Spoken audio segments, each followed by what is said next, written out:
As these types exist among us, it is obvious that the divine force will act upon us in different ways.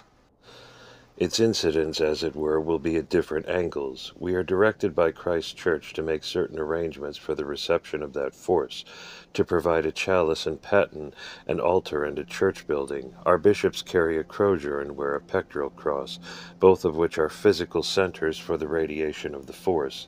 It occurred to us that if the characteristics of the various rays could somehow be included within these special centers, if in each of them there could be a subordinate center for each of the rays, it might facilitate the distribution of the power. Let us try to illustrate this idea by an analogy, but remember it is only an analogy and must not be pushed too far. Suppose that the men of each ray can absorb readily light of one color only, say violet for the first ray, blue for the second, and so on. The power which comes down from on high is the white light which includes all colors, and as it falls upon each man, he will take out of it the color which he can absorb, and the rest will pass him by, and have comparatively little effect upon him. But that power of selecting one's own color and separating it from the rest exists in men in varied degrees. And it seemed probable that if we could devise something like a psychic prism, some method of dividing the white light into the 7 colors of the spectrum, even as it left the physical focus which we are instructed to provide for it, we should make it much easier of assimilation for our people. The rays run through all nature, so that just as there are men belonging to each of them, so are there animals, vegetables, minerals belonging to each, and possessing the special characteristics to that of which they belong. We find, for example, that each ray has its own representative precious stone, or group of precious stones, through which its force will work more readily than through any other. And so it seemed to us that if we procured a set of 7 such gems, one appropriate to each of the rays, and set them in our altar stone, we should be affording an especially suitable lens through which each of the types of the 7-fold force could radiate. The experiment was tried and was found to be instantly and remarkably successful, so much so that we were encouraged to extend the scheme to the church building itself, as well as to the pectoral cross and the crozier of our bishops. The tiniest particle of the required jewel is enough, so the cost is not prohibitive, from 4 to 6 shillings for the set of 7, nor is the value of the gem sufficient to tempt a burglar. And it is now our custom to insert a little circle of such minute specks in the hollow in the center of the altar stone in place of a relic. Each speck is strongly magnetized along its own special line, so that it may be the readiest possible channel for the great angel of its particular ray, whenever he may desire to use it, apart from its work as a prism in connection with the consecration of the host. The arrangement of the stones, which has been found most convenient, is indicated in diagram 8, which also shows how the force flows between the gems in the altar stone, those in the candlesticks, and those in the ray crosses on the walls of the church. 1. A diamond, rock crystal. 2. A sapphire, lapis lazuli, turquoise, sodalite. 3. Emerald, aquamarine, jade, malachite. 4. Jasper, chalcedony, agate, serpentine. 5. Topaz, citrine, steatite. 6. Ruby, tourmaline, garnet, carnelian, carbuncle, thulite, rhodonite. 7. Amethyst, porphyry, violane. Above is a list of the stones peculiar to the 7 rays. It must not be assumed that it is an exhaustive list, because all precious stones are on one or other of the rays. These which I have given in the first column stand at the head of their respective rays in the mineral kingdom, and so are their most appropriate representatives. Why they are so, we do not yet know. It is apparently not on account of their chemical constitution, for in that respect the sapphire and the ruby are practically identical. Yet the force is flowing through them are radically different. Possibly the color of the stone may be an important factor. Further investigation will no doubt in time clear up these points. In the meantime, our priests may depend upon the accuracy of the list as far as it goes. In a second column, I add the names of some stones of less value, which may be substituted when those in the first column are unobtainable, but the stones of this second list would need to be larger in size if they are to be equally effective. The altar, plate 17, is raised above the floor of the sanctuary by at least 3 steps. The top step forms a wide platform before the altar on which the priest stands when he celebrates the Holy Eucharist. This platform is called in English the footpace, but we sometimes meet with the Italian name predella or the Latin suppedaneum. The steps, of course, go round the sides of the altar as well as in front. The altar should be covered by 3 cloths, the upper one being of the same width as the altar and long enough to reach nearly to the ground at each end. The Roman use seems to require underneath these 3 a fourth, a cerecloth of waxed linen called the chrismale, presumably in case of accidents. The altar frontal, called in Latin the antependium, because it hangs in front of the altar, is changed according to the ecclesiastical seasons, the arrangement of which I shall explain in another volume of this series on the Christian festivals. The ecclesiastical colors. The student of the inner side of life is well aware that color is one of the modes of expression in nature. Color is a rate of vibration, and our varied emotions show themselves in changes of color in the astral body to those who have developed the sight by which it can be perceived. In precisely the same way changes of color in the mental body express the different kinds of thought which pass through it. The investigation of colors and their combinations in their higher worlds is most fascinating, and it is being gradually reduced to a science. I have myself written a book on the subject with many illustrations painted for me by one who can see, and to that I must refer any reader who wishes to pursue the study. There is a certain reaction in these matters.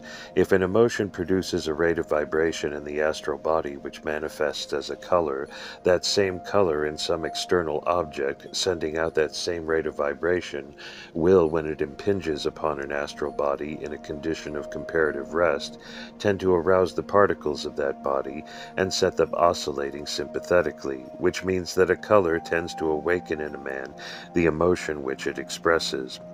The influence is not very strong or decided when there is only a small amount of the color, but if there is plenty of it, a slow, steady pressure is undoubtedly exercised, and by degrees an appreciable effect is produced.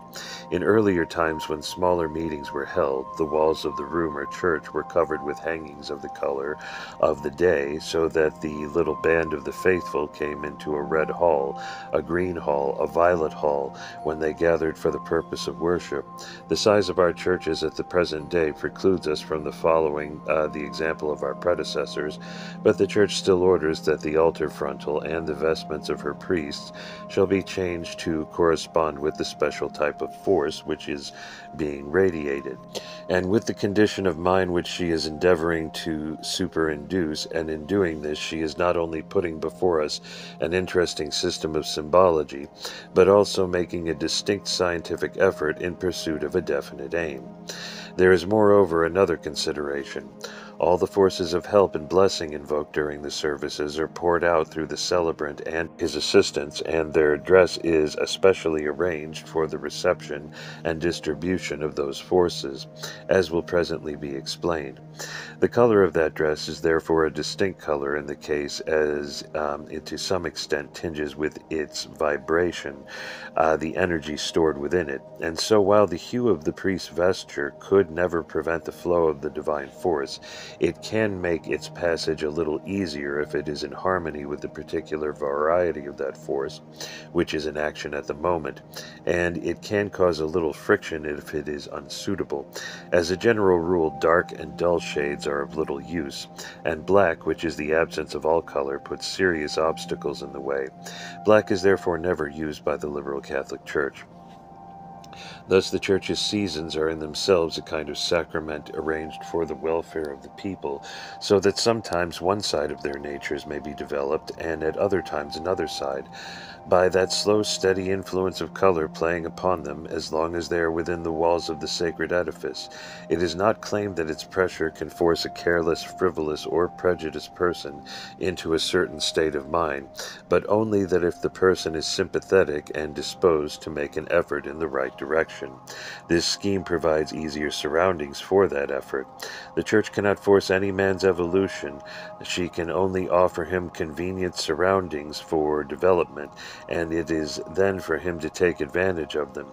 These things are all helps, and the wise man neglects nothing, however comparatively small, which may aid him on a path beset by difficulties.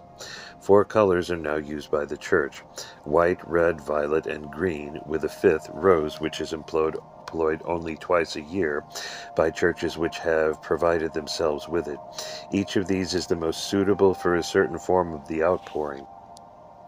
Other hues have been tried at various times in the history of the Church, especially in England in the old Sarum rite. Blue was used for festivals of Our Lady, and yellow for those of confessors. But there was found to be no special practical utility in this, and the additional expense was considerable. So there has been a general reversion to the 4 main colors, which were originally indicated by tradition. White is used for the greatest festivals, such as Easter, Christmas, Ascension, Trinity, and also for feasts of Our Lady, of the angels, and of all saints who are not martyrs. Let it be clearly understood that these great festivals are not merely historical commemorations. They are occasions of special outpouring of divine power. They may perhaps originally have been times at which, for astronomical or seasonal reasons, such outpourings were found to be easy, and they are now, as it were by agreement between heaven and earth, the appointed opportunities for especial showers of blessing. It is not difficult to comprehend that at a time like Christmas, when all men are predisposed to thoughts of charity and loving kindness, they are far more open to higher influence than amidst the suspicion and stress of ordinary life.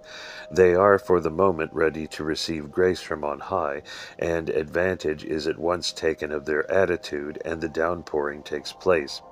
Angels and others who are engaged in helping in such work know of the arrangement beforehand, just as we do, and are ready to assist. White is the synthesis of all colors, the combination of all, the symbol not only of purity, but of the highest joy and the greatest exultation. So on the greatest occasions the full power of the white light is turned on. Perhaps in some ways it is almost better expressed by the gleam of gold than by white. I do not mean by gold and yellow, but by the sheen of the metal itself. For that reason the Church regards gold as a permissible substitute for all the colors except violet.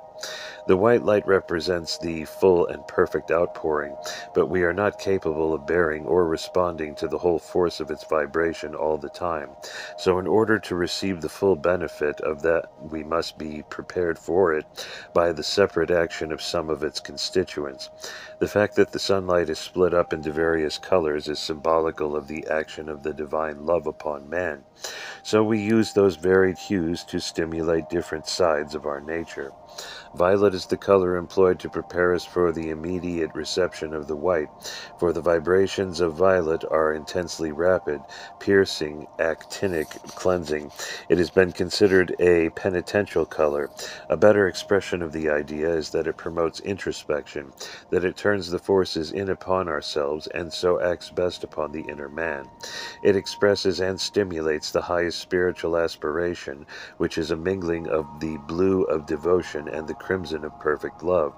It is found that white is best for the reception of the result of the weeks of effort devoted in Advent and Lent to preparation for the festivals of Christmas and Easter, but that violet is most helpful during the time of the preparation, as its vibrations work upon our higher bodies and tend to make us good channels for the force to be outpoured on those festivals. I do not for a moment mean to say that the mere presence of that color in the Church will change the nature of the the people who attend its services, but if people are alive and awake to its influence and understand what they should be doing with themselves, the prevalence of that color and its vibrations will make the work easier for them than it otherwise would be. The same is true of the vigils which precede saints' days, so violet is the hue chosen for them also. For the same reason of its piercing and cleansing power, it is used for all exorcisms, for holy unction, for the sacrament of absolution, and at funerals. Red is used on festivals of the Holy Ghost and on those of martyrs, the symbolical reference being supposed to be in one case to the tongues of fire at Pentecost, and in the other to the blood which was shed. In reality, its force is that of spiritual power, courage, and expansiveness. The ascription to God, the Holy Ghost, of the title of Comforter has no doubt been a solace to many afflicted men and women, but it is nevertheless a partial and scarcely satisfactory translation of the Greek word parakletos. A better rendering of the title would be encourager, strengthener, or even helper.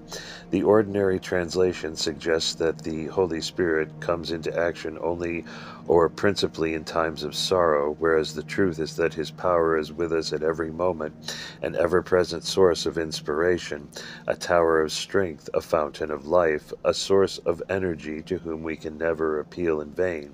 His aspect as the consoler of the afflicted is in the Christian scheme transferred to Our Lady, with whom he is so closely connected, but the consideration of this point belongs rather to our next volume.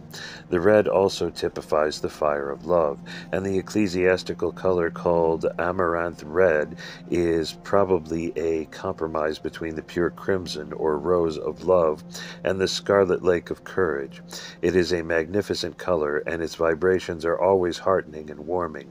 At the opposite end of the spectrum from the violet, it yet has certain points of similarity in its effect, but it moves to outward activity instead of to introspection.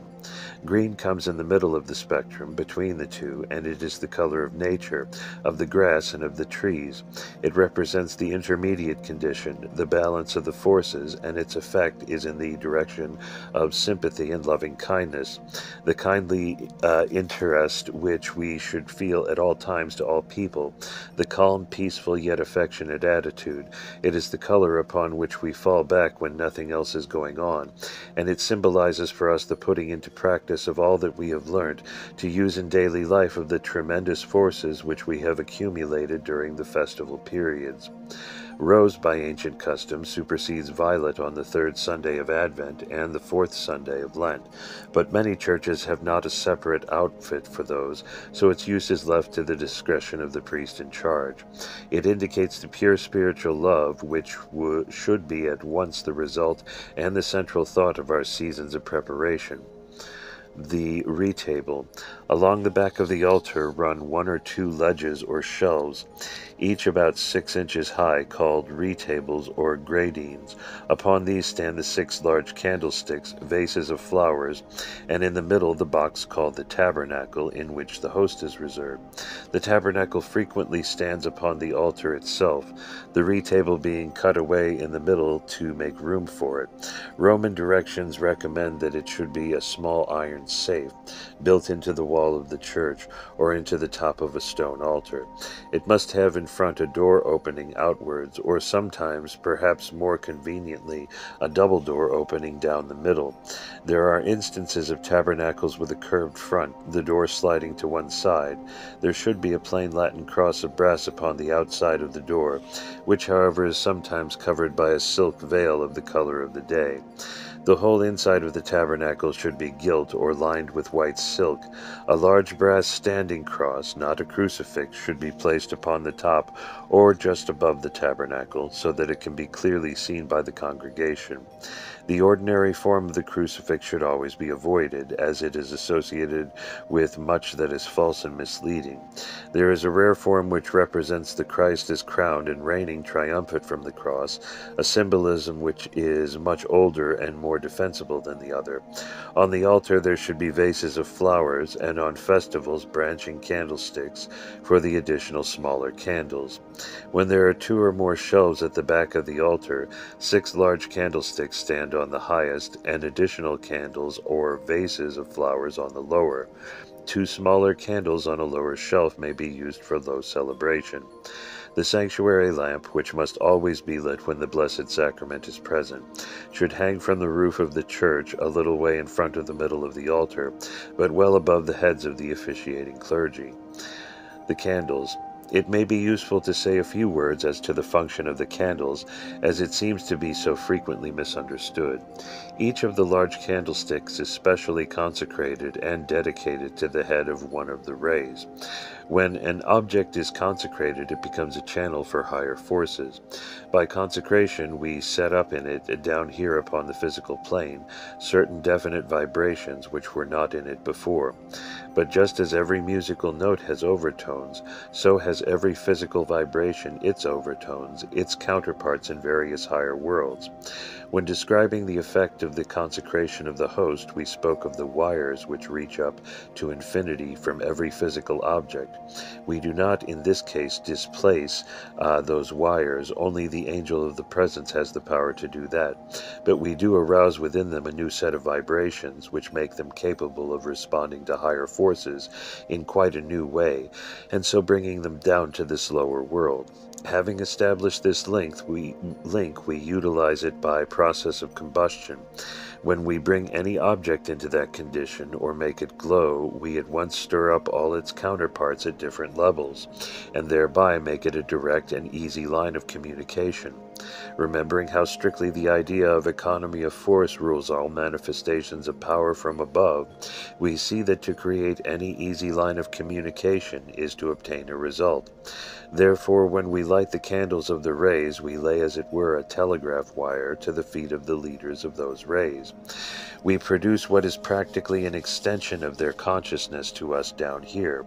We send a call to them in response to which their fire at once flows down and does whatsoever it finds to do. When the Jews burnt the flesh of bullocks and of rams, they were appealing to a low and loathsome variety of elemental, for no other could possibly take pleasure in slaughter, in the fumes of blood and the horrible stench of burning carcasses. But the idea of a burnt sacrifice is very far from being a mere baseless superstition. Both fire and light are powerful factors in communication with higher worlds. For those who know how to take advantage of them, the fire of our candles, our sanctuary lamp, our incense is not kindled for naught.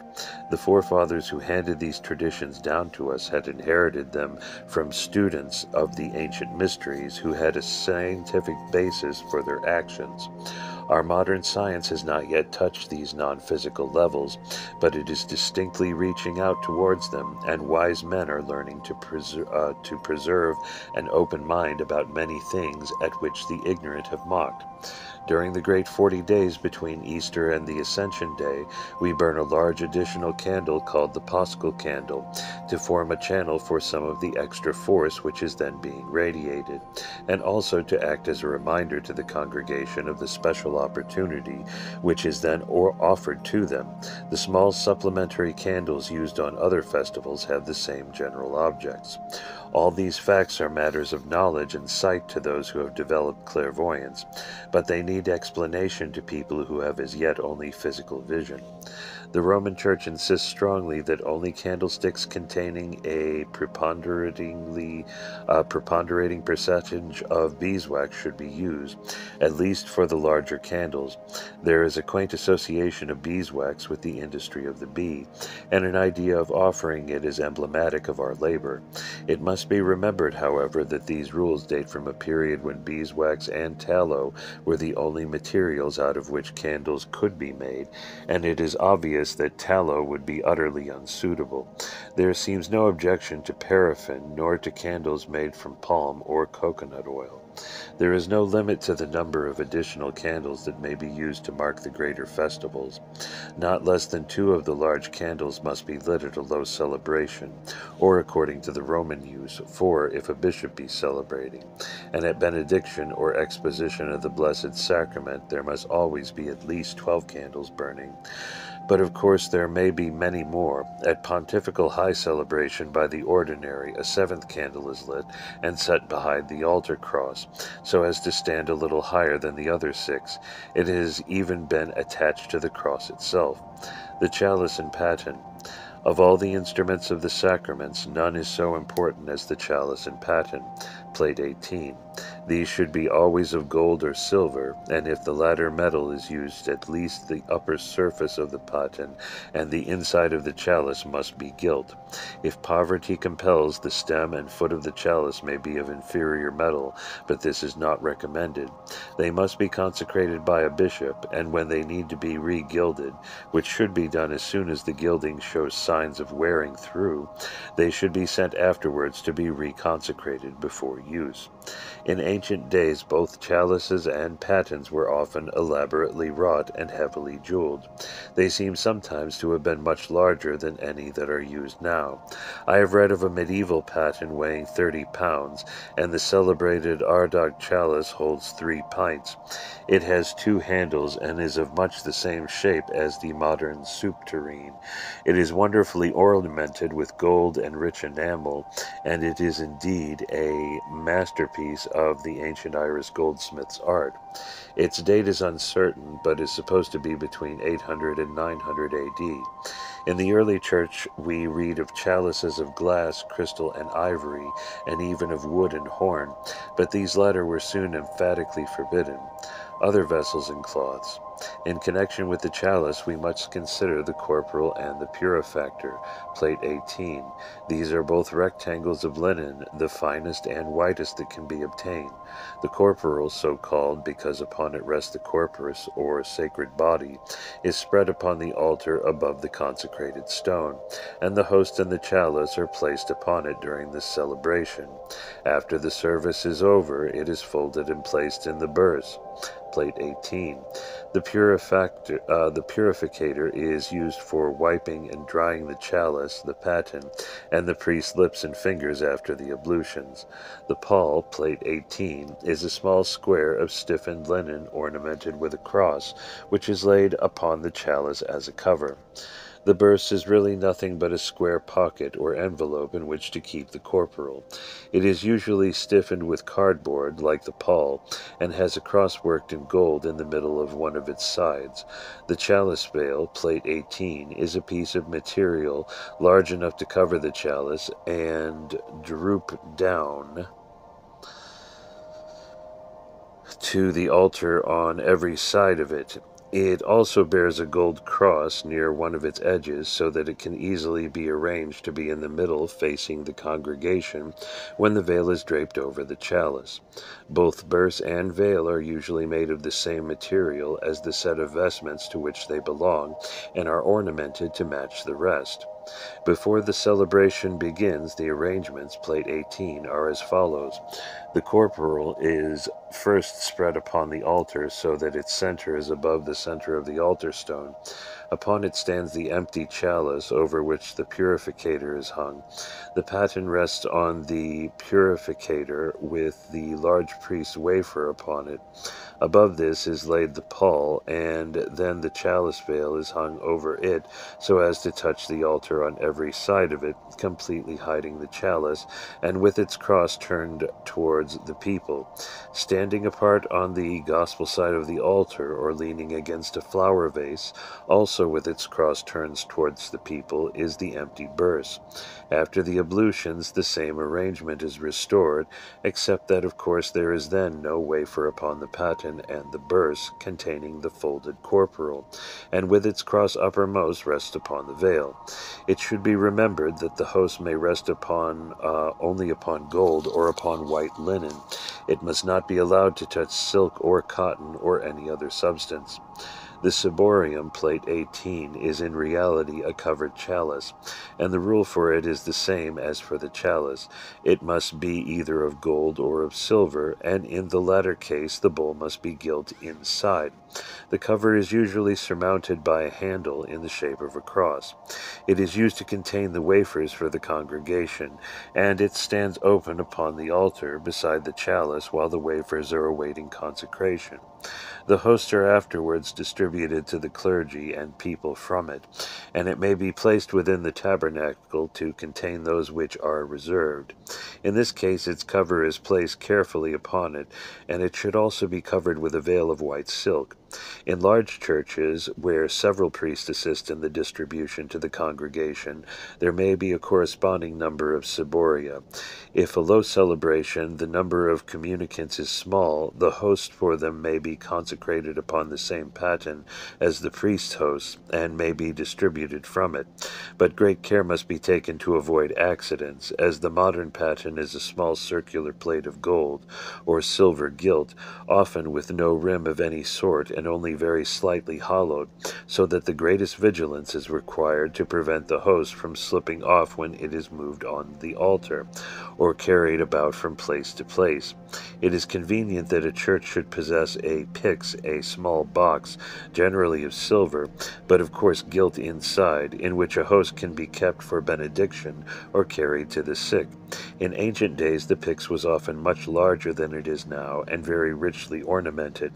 One at St. Paul's Cathedral weighed 42 ounces. Some were in the shape of a dove, superbly enameled, some in the form of a tower, or a cup with a cover. It was not infrequently suspended over the altar, and seems in this way to have taken the place of our tabernacle, which suspended the hanging pyx only in the latter part of the 15th century.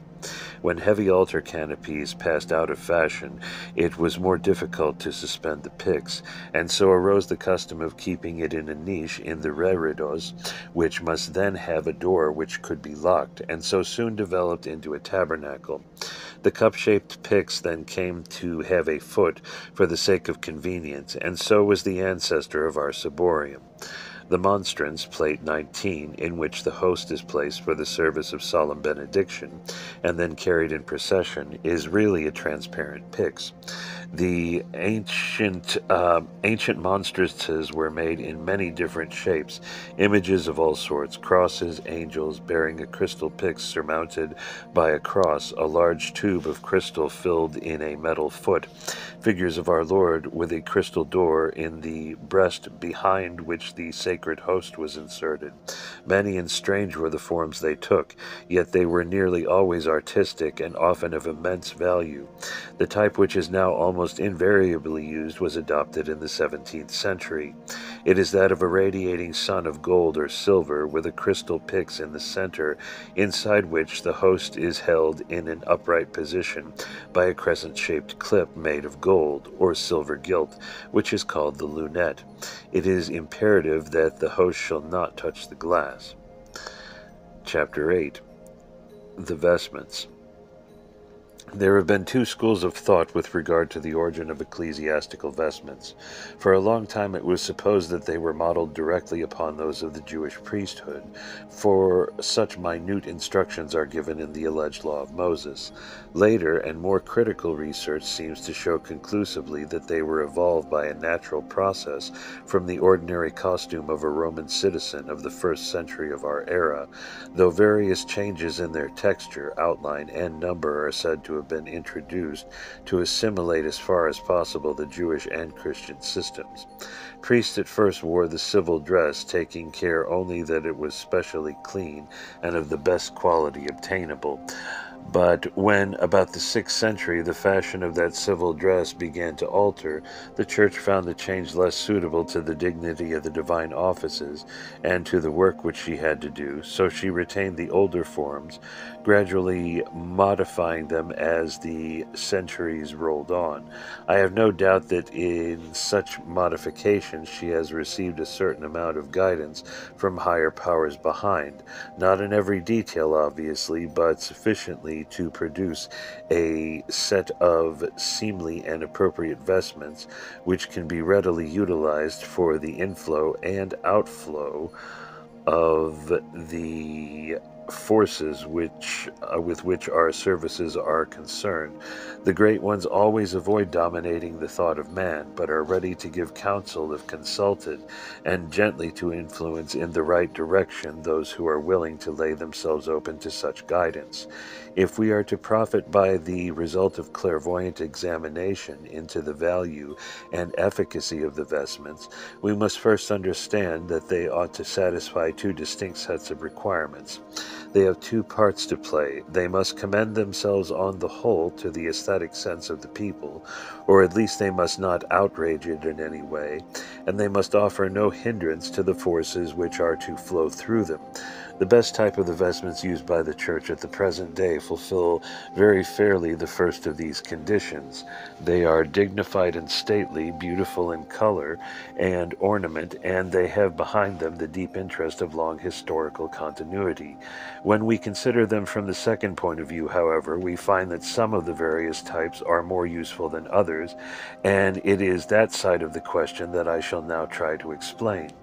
Men of a certain frame of mind are amusingly impatient of ritual investments, and are constantly clamoring heatedly against them, and demanding whether we cannot do without them.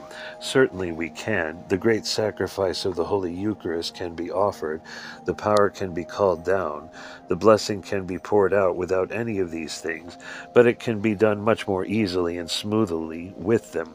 You can do for a short time without oiling your engine, but you will soon find that it is producing less result than it should, and working with much friction. The ritual, the vestments, the bells, the candles, the incense, all these are devices for saving energy, so that less may be lost in the machinery, and more may be left for the great purpose of the sacrifice. God's power, men say, is infinite. He can do what he will without our help, but it does not seem to occur to them that he may not inconceivably have an infinite number of purposes to which he wishes to devote that power, and that it is not seemly for us to cause him to waste it because of our peevish personal prejudices. No doubt the human will can do all things when properly developed, but it can do them much more easily and with much less trouble to the source of all power if a little intelligence is used in providing suitable machinery. An etheric materialization, for example, might serve instead of some of the vestments, but the energy used in making that materialization every time would be out of all proportion greater than that involved in making the vestment, to say nothing of the opportunity that the latter offers for a member of the congregation to share in the good work. Many a priest has not the least idea how to materialize, and the Christ meant his plan to work even in the hands of the ignorant. That is why the services are hedged round with many little precautions, and it is not wise to depart from a prescribed ritual unless one sees clearly all that depends upon it. Assuredly, our Lord will work with whatever we have, but we on our side should do our honest best to provide channels as suitable as we can. Let us review the various ecclesiastical vestments one by one. Some we need but mention in passing, while others may require comment or explanation. The cassock.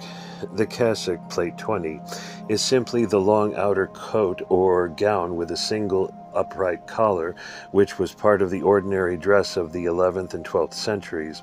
Later it was abandoned by laymen in favor of the shorter coat, which was found in various ways more convenient, but the Church retained the cassock because of its great dignity and gracefulness as a basis for the other vestments, and so it became the distinctive outer garment of the clergy on ordinary occasions. In modern days, the cassock is often fastened by a long row of buttons from neck to feet, which somebody once compared to a boiler with a row of rivets. Previously, it was, and sometimes is now, a double-breasted garment, with one side folded over the other like a kimono, and it was confined at the waist by a broad sash of the same color and material called the cincture. Even when there are buttons, the cincture should still be worn. In the Church of England, priests and deacons wear black cassocks, and even some of the bishops do the same, though others of them are beginning to adopt a dark purple.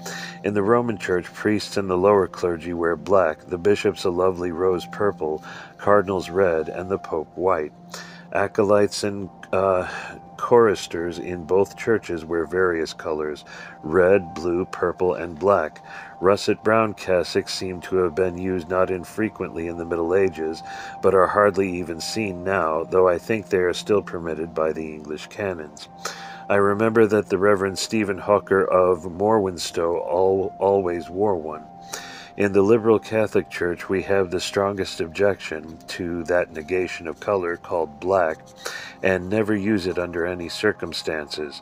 We therefore vest our acolytes, thurifers, cross, candle, boat, and crozier bearers in scarlet, our choristers, whether men or boys, in light blue, and our priests, deacons, and subdeacons in deep purple. Our bishops wear the traditional rose purple. The cassock should always be long enough to hide the bottoms of the trousers. In the medieval times, this garment was not worn over ordinary dress, as it is now, but was itself the ordinary dress worn only over underclothing. So in winter it was often lined with fur or sheepskin for the sake of warmth, and thus it acquired in later Latin the name of pellicea. Quite apart from its dignity and seemliness, it is a decided advantage to the priest to have in the cassock a distinctive clerical garb, charged with the magnetism of innumerable services, permeated with thoughts of the higher life and of sacerdotal work, and so helpful in excluding the worries and trivialities of everyday existence. This, plate 21, is the usual vestment of priests, deacons, and choirmen for all services except for the surplice. This, plate 21, is the usual vestment of priests, deacons, and choirmen for all services except for the celebrant, deacon, and subdeacon at the Holy Eucharist or benediction. The word is derived by natural phonetic modifications from its Latin name, superpellicea, given to it because it is worn immediately over the cassock. The surplice, the alb, the rochette, and the cotta are all variants of the same original garment, though each has now been modified for special uses. It is fundamentally a long white linen robe made to slip on over the head, and having ample sleeves widening down to the hands and hanging in graceful folds. It seems to be a lineal descendant of the tunica talaris of the Roman citizen, although it also resembles the Mosaic tunic of the Levitical priest. It has passed through many changes of shape and style. 200 years ago in the Church of England, for example, it was made open all down the front and fastened at the neck with a button so that it could be assumed without disarranging the enormous and amazing full-bottomed wigs which were then in fashion. Such an alteration made the vestment quite ineffective for the inner purposes for which it is really intended, but its wearers neither knew nor cared about such matters. The modern Roman surplice has in many places become a mere travesty, a garment of ridiculous and indecorous appearance, absurdly short and edged with lace, irresistibly suggesting the skirt of a ballet dancer. In other places the original hole, which should be just large enough for the head, has become a sort of broad, square yoke resting upon the shoulders, after the fashion of a smock frock or the costume of some modern milkman. All these vulgarities should be avoided, as they interfere with the usefulness of the vestment, and were evidently introduced by men who were ignorant of its value for ecclesiastical work. I do not think that we need trouble ourselves over much about the symbolical meanings which churchmen have attached to the various vestments, for they differ so widely among themselves that it is obviously largely a matter of individual fancy. It is, however, a pretty conceit to see in the whiteness of the surplice an emblem of the purity of life, so necessary for those who would truly serve our Lord, and it helps to impress on the wearer the advisability of frequently washing and ironing the garment, so that it may more closely typify that virtue. All this fits it the better for the work which it is intended to do. To understand this, we must remember that the vestments have several functions. Some protect the wearer, acting as a shield against disturbing influences. Others afford him an opportunity to store up his forces, and yet others are arranged for their easy distribution. Sometimes the outflow of divine power is definitely and entirely from outside, as in the celebration or benediction of the Blessed Sacrament. Sometimes it is intended to work principally through an intensification of the natural forces of the priest. Our Lord links his priest to himself specially closely at their ordination, and this link can never be lost, though the priest may strengthen it by his devout use of it, or may attenuate it by carelessness or persistent forgetfulness of it. In all the services of the Church, except those connected with the Holy Eucharist, the Lord utilizes the link as the channel of his power, and when this is done, the surplice is the most convenient vestment. It plays a part which in a small way may be compared with that of the thought edifice at the Eucharist, for inside it the force condenses and accumulates, linen being nearly impervious to these vibrations, and therefore a good insulator. The priest pours out the gathered energy upon his people when he raises his right hand in absolution or benediction, or throws out both in the Dominus Vobiscum, hence the use of the wide sleeves. There is also a steady outflow through the stole, with which we shall deal later. The surplice, plate 21, of the liberal Catholic priest should be of linen, long enough to hang below the knee. It should have a circular opening for the head, as small as is consistent with convenience, and sleeves coming down to the wrists, and wide enough to reach the sides when the arms are fully extended at the level of the shoulder. The band round the neck hole should be plain, and all folds and gathers in that part of the vestment should be most carefully avoided, as they detract seriously from its utility. It should have no buttons, nor should it be edged or ornamented with lace. I am inserting a series of photographs of the vestments of the Church, especially in order that our priests may see what forms have been found most suitable for the inner point of view for the ready conveyance of the higher forces involved. And I trust that those who are kind enough to make vestments of any sort for our priest will be so good as to follow closely the patterns here represented.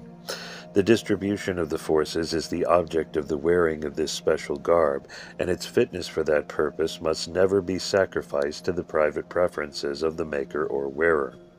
The kata, this plate 21, is a shorter form of the surplice, made in exactly the same way, but hanging only halfway down the thigh, with short wide sleeves reaching to a little below the elbows. The bottom of the kata and the ends of the sleeves are edged with lace. In the liberal Catholic Church it is worn only by boy acolytes, not by the clergy or choirmen.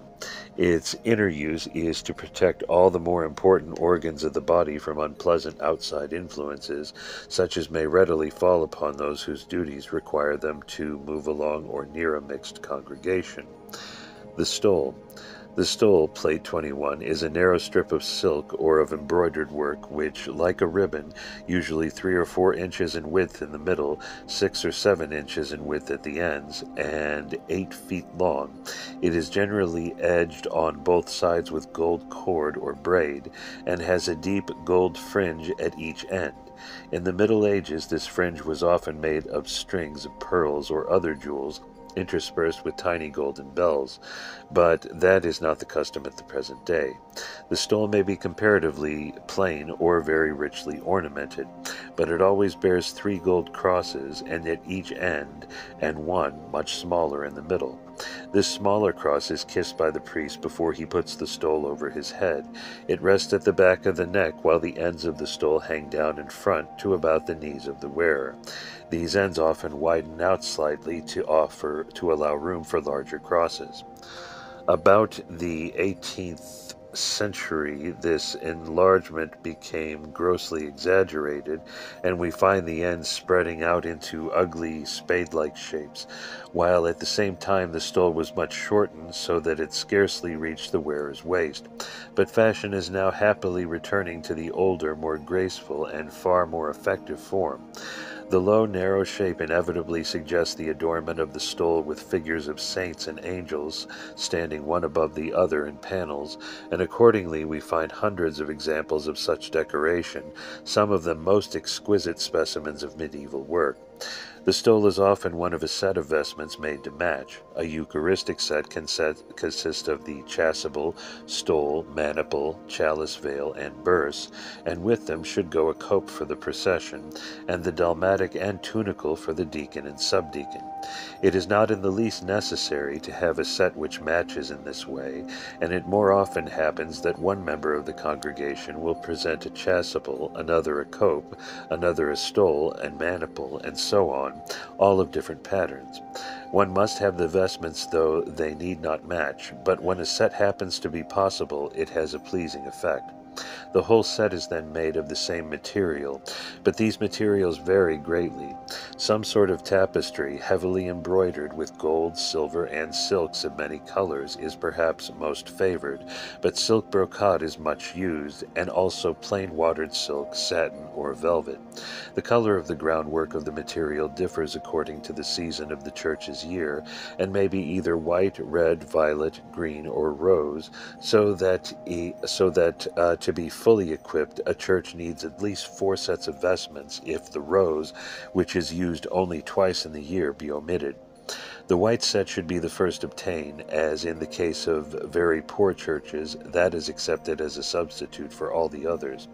The stole is worn only by bishops, priests, and deacons. The priest wears it as described above, laid round his neck and hanging straight down in front, for all the services of the church except the celebration of the Holy Eucharist, when it is crossed over the breast and held in that position by the girdle. Plate 22. A bishop, however, does not cross his stole while celebrating, as it would interfere with the radiation from his pectoral cross. A deacon wears it like a sash over the left shoulder only, the ends being tied or looped together on the right hip. It is put on over the surplice or alb, but under the cope, chasuble, or dalmatic. The Roman Church offers the use of the stole only when a priest or deacon is exercising the especial powers of his office, so that according to that scheme it is not worn, for example, at Vespers.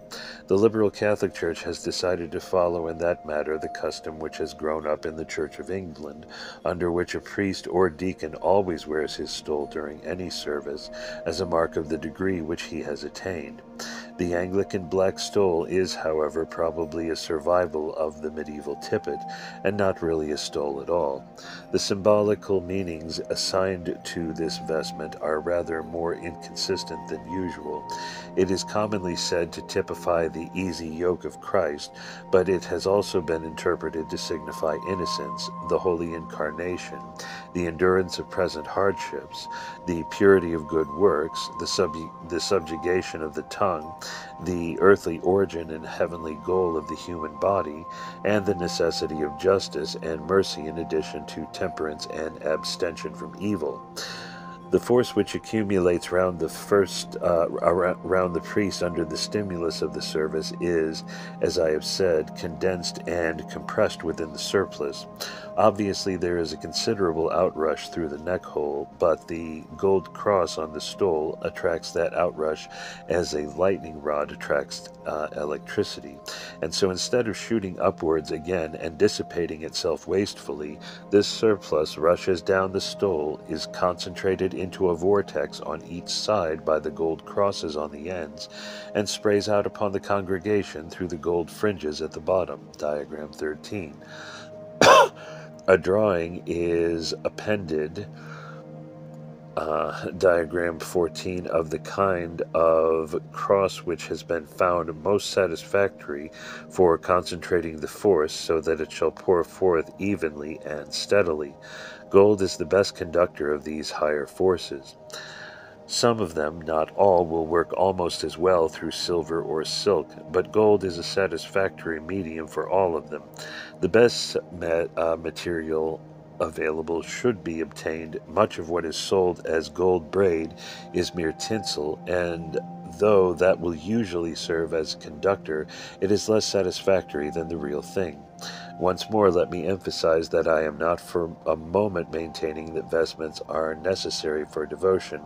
I have no doubt whatever that a man can offer acceptable praise and worship at any time, in any place, and in any costume or none, and that when he offers it, he will receive corresponding recognition from on high. I am describing what is seen by any person sufficiently clairvoyant to take place at any church service when the time-honored vestments are worn, and because of what I have thus myself repeatedly observed, I say that these vestments have a distinct and practical use, and that they enable us to receive the benefit of a good deal of divine force, which would otherwise pass back to its force without directly affecting any human being on its way. I know that there are people who will not believe this and become angry when they hear of it, but really their feeling does not alter the facts, and it is always open to them to accept other religious ministrations if they prefer them. The cope.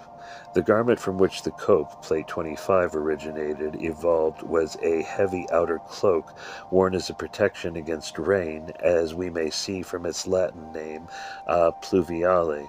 It had at the back a hood which could be drawn over the head, but when it was adapted for ecclesiastical use, the hood gradually developed into a sort of shield of rich embroidery or gold braid, stiffened and adorned with a fringe, a shield quite separate from the vestment and fashioned on the back of it by buttons or loops.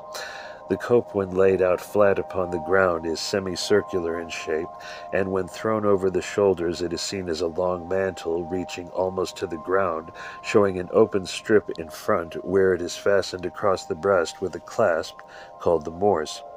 An orfrey, or gold-embroidered band, usually 6 to 8 inches in width, runs along the cord of the semicircle, so that when the cope is worn, the orfrey lies round the neck and down the front to the feet in 2 broad stripes. The buttons which support the hood or cape are generally set on the lower edge of this orfrey and at the back of the neck. It will be found that if we adhere exactly to the semicircular form, the vestment sits very awkwardly upon the shoulders, and also stands up in an unsightly manner at the back of the neck, thereby wasting a good deal of the force generated within it. It is our custom in the liberal Catholic Church to avoid these difficulties by having the cope shaped to fit the shoulders, which makes it not only less clumsy looking, but far more comfortable, and at the same time better suited for its work. The cope is worn in processions, at solemn vespers, at the asperges before the celebration of the Holy Eucharist, and at benediction of the Blessed Sacrament. On the greater festivals, all the clergy wear copes if they have them, but on ordinary Sundays only the celebrant uses the vestment during the procession and the asperges. According to Roman use, they may be worn by cantors also. We read that in 1552 there were 280 copes in the treasury of St. Paul's Cathedral, and some of them were of enormous value. It is difficult for us in the present day to imagine the multitude of vestments owned by our great churches before they were seized by King Henry VIII. It is necessary to look through some of the inventories of their possessions in order to realize their wealth. It is little wonder that it aroused the cupidity of that unscrupulous monarch, and he may not have been entirely unjustified in thinking that some of it might be better devoted to the general good of the nation. A church must have sufficient and seemly vestments for its clergy, but to store them by the thousand invites criticism. A splendid specimen of medieval embroidery is the Scion cope, now in the South Kensington Museum. It is profusely ornamented with heraldic bearings and figures from sacred story, and must have been wonderfully effective when worn. I remember a more modern cope of gold and cloth, with a fine reproduction of Leonardo da Vinci's Last Supper on its cape. The cope being one of the set of vestments, the materials mentioned for the stole may be taken as applying to it also. The morse is sometimes a highly decorated strip of brocade, and sometimes a clasp of metal, often enameled and richly adorned with gems. In the middle ages it was frequently among the finest and most costly examples of the jeweler's art, and history tells us that the magnificent Morse which Benvenuto Cellini made for Pope Clement VII was really the foundation of all his later fortune. To understand the inner use of the cope, we must remember that a large number of different kinds of force come into play during our services. We may classify the most important of them under three heads, putting aside altogether for the moment the most marvelous of all, that which flows through the consecrated host.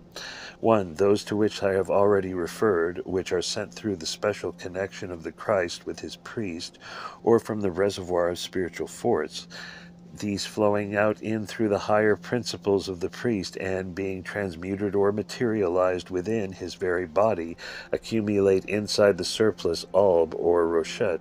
The currents which the forces of the first type produce by induction outside those linen vestments, if suitable conditions are provided for them, that is to say, if a stole, cope, or mantella be worn, the forces which are collected from without, greatest of these is that radiated by the reserved host, but there is also a constant and vigorous emission of power from the magnetized stones upon the altar, and from the crosses and candlesticks especially assigned to the rays. At all the greater services, particularly when incense is used, there is always a large attendance of the holy angels, and the wondrous forces perpetually flowing from them are more readily caught and utilized for the congregation when suitable vestments are worn to act as conductors. We shall consider the celebration of the Holy Eucharist later, as that has a set of vestments reserved for itself. At all other ordinary ferial, that is, non-festal services, forces of the second and third classes are collected and distributed sufficiently by the stole, but on occasions of special outpouring it is advisable to supplement that by the cope, which has a far greater carrying capacity. The induced currents of the second type cause a general radiation, not unlike that which is felt near an angel. The vestments catch it and direct it. Water escaping from a street plug runs largely to waste, direct it through the hose of a fire engine, and it becomes tremendously effective. The cope is especially valuable in processions, as it gathers force from the ray crosses as we pass them, and at the altar at solemn vespers, when it receives the splendid outrush caused by the Te Deum. Its orphreys may be regarded as a kind of glorified stole, but the alchemy of the stole, the transmutation, mingling, and reciprocal strengthening of the various forces, is performed in the vortices caused by the crosses at its ends, while in the cope that work is done on a much larger scale in the shield at the back.